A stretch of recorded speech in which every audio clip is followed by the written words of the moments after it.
මල්ලි මේ වෙනකොට රුපියල් 1000කින් පටන් ගත්තු පුංචි වැඩේ ලොකු වැඩක් දක්වා දීර්ඝ වෙලා තියෙනවා. ඉතින් මේ වෙලාවේ අපි ඊයේ දවසේ ඉඳලා ඊයේ හවස බේරවැල්ල පන්සලේ අනාථ වෙලා ඉන්න 44ක් අපේම මිනිස්සුන්ට ඊයේ රාත්‍රී ආහාර වේල දුන්නා.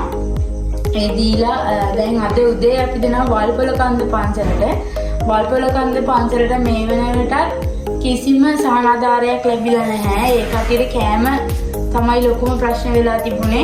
අපි ඒකටත් ස්ටේටස් දාලා WhatsApp Facebook ෂෙයා කරලා අපිට මේ ලොකු උදව් ප්‍රමාණයක් ලැබුණා. ඒ වගේම අපේ යාළුවෝ අපි නොහිතපු විදිහට අපිට උදව් කරා. නොහිතන මුදල් වලින් ඒ මුදල් වලින් ගත්ත පුංචි ප්‍රමාණයක් තමයි මෙතන තියෙන්නේ. අපිට තව ගන්න බැරි වුණා. මොකද ඊයේ ගොඩක් වැඩ තිබුණා. ඊයේ උදේ ඉඳලා මේ දේවල් ඉක්කොට්ටු වෙනවා. ඊයේ රාත්‍රිය ආහාර වේල දෙන නිසා තව ගන්න තිබ්බ බඩු ප්‍රමාණයක් ගන්න බැරි වුණා. මේ මුදල් මගේ අතේ තියෙනවා. ඒවත් එක්ක අද දවල් ආපහු අපේ සර් කෙනෙක් බාර අරගෙන තියෙනවා දවල් ආහාරය වල්පොලකන්ද පන්සලට.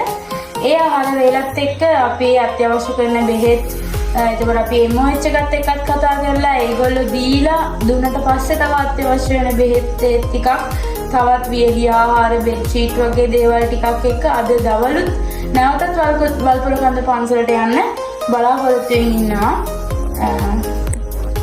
අපි මේ වීඩියෝ කරලා දානකොට සමහර විටන අපි මේ ප්‍රසිද්ධ වෙන්න දානවා.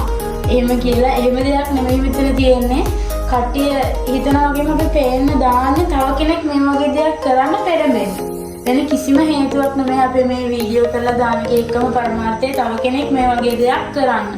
පුළුවන් විදිහට Tamanට තියෙන විදිහට උදව් කරන්න අනිත් අයට. අපිට හැමදාම මේ ලොකු මුදල් එකතු කරන්න බැරි වෙයි. හැබැයි යාළුවෝ කට්ටියත් එක්ක නෑ කට්ටියක් එක්ක එකතු වෙලා මේ වගේ පුංචි දේවල් ටිකක් දෙන්න පුළුවන් නම් ඒක ගොඩාක් වටිනවා. ඒ වගේමයි මෙහෙම අපි ගත්ත දේවල් වලින් පේනකොට අපි මේක බෙදා දෙනකොට නම් කිසිම වීඩියෝස්වත් ෆොටෝස්වත් අපි දාන්නේ නැහැ.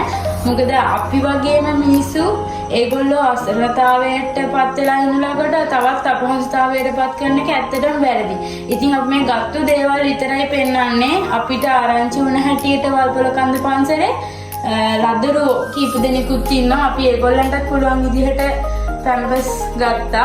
මොකද ඒගොල්ලන්ට මේ වෙලාවේ ඒක ලොකුම අවශ්‍යතාවයක්. මොකද පිරිසිදුකම අතින් මේ වෙලාවේ ගොඩක් අමාරුයි. රැක ගන්න පොඩි දරුවන්ට ඉක්මනට ලෙඩ වෙනවා. ඉතින් ඒ වගේ දේවල් ඔයගලන්ට දෙන්න පුළුවන් නම් මේ වෙලාවේ හුඟක් වටිනවා.